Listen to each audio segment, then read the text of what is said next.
Hello friends, this is Priyanka. Welcome back to my channel. In today's video, we are going to talk all about line art. So you do see me drawing an example over here. Line art is nothing else. It is just line drawn from one point to another. Yeah, I think that's the easiest way to explain that. So all you need is 2 points. Your line can be in the form of dashes, parallel lines. You can complicate it or keep it as easy as you want. You do see me picking up my pen. However, that is one kind of no-no. You are not supposed to pick up your pen from the paper. It's supposed to be one continuous line. When I was trying it out for the first time, I did try, what fits to me the best, or I must say, like, what feels easy to me. Like over here in this particular picture, I tried to rotate my wrist as the curves went. I soon figured out that's not my thing.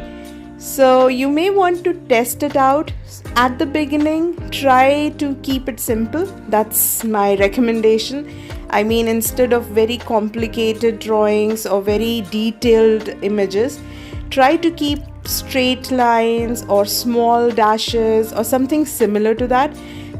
Like in this picture, you do see me trying to draw a leaf or maybe a feather.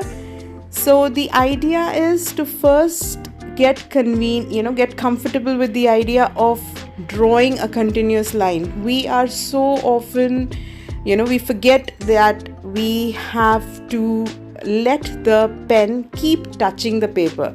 When we write a sentence, after each letter or after each word, we do lift up our pen.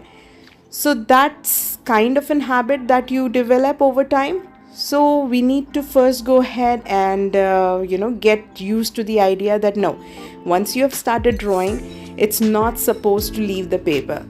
The second thing is, once you start practicing, it will kind of get better.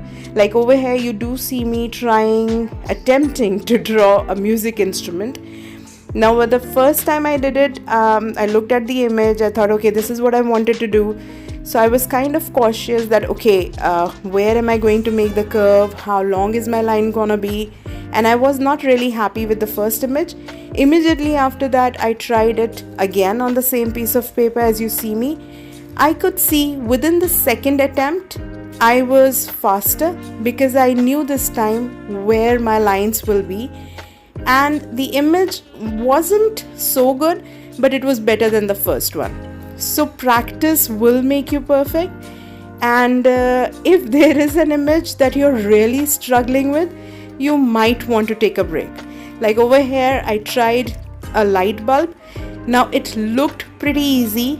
And I thought that, okay, this is gonna be really good example and an easy one. But I was not happy with how it turned out. Maybe it was the size, I thought. So I was like, okay, let me make a smaller version of it. And that turned out not as good as well.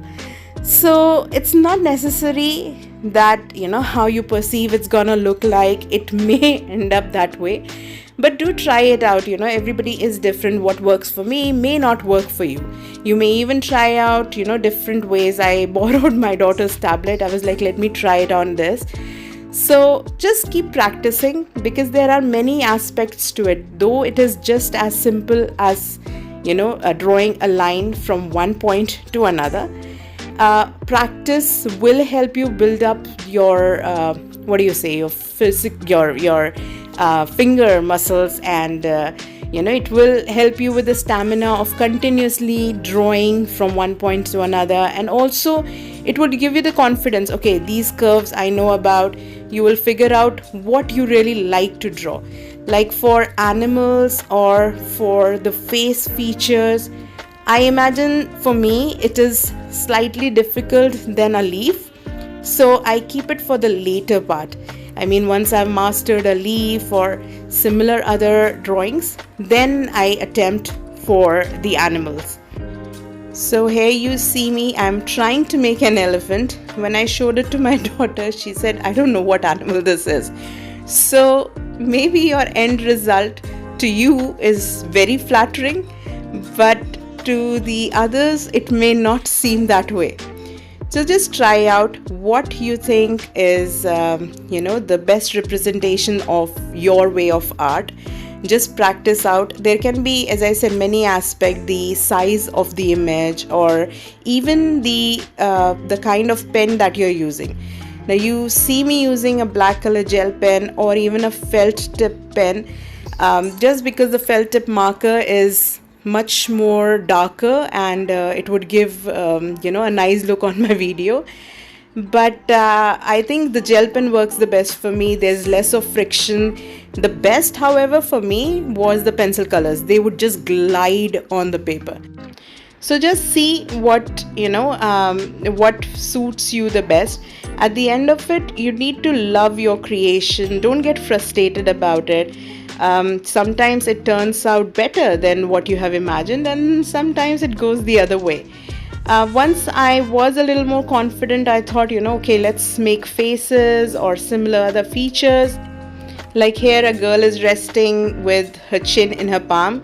It was okay, but I can do better. So just go on with it. Don't give up. Just trust the process. Don't underestimate the power of a break.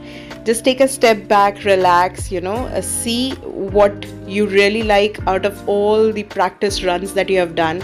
If it's the animals that intrigue you the most, then try out more birds, animals, or whatever it is.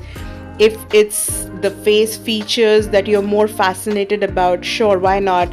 Plants or whatever it is, just try to play with it, see what works. With the sketch pens, I particularly feel, that wherever I stop for, gliding my hand a bit more, it leaves a big dot. The paper absorbs the ink even more. So that is kind of a trial run. You try different mediums and you will find out what works the best for you. So just enjoy the process, and thank you so much for watching this video. I really appreciate it. Do like, share and subscribe, and do leave your comments below for similar videos. I appreciate all your support, so thank you so much. I'll see you soon next time. Stay safe, stay healthy. Bye bye.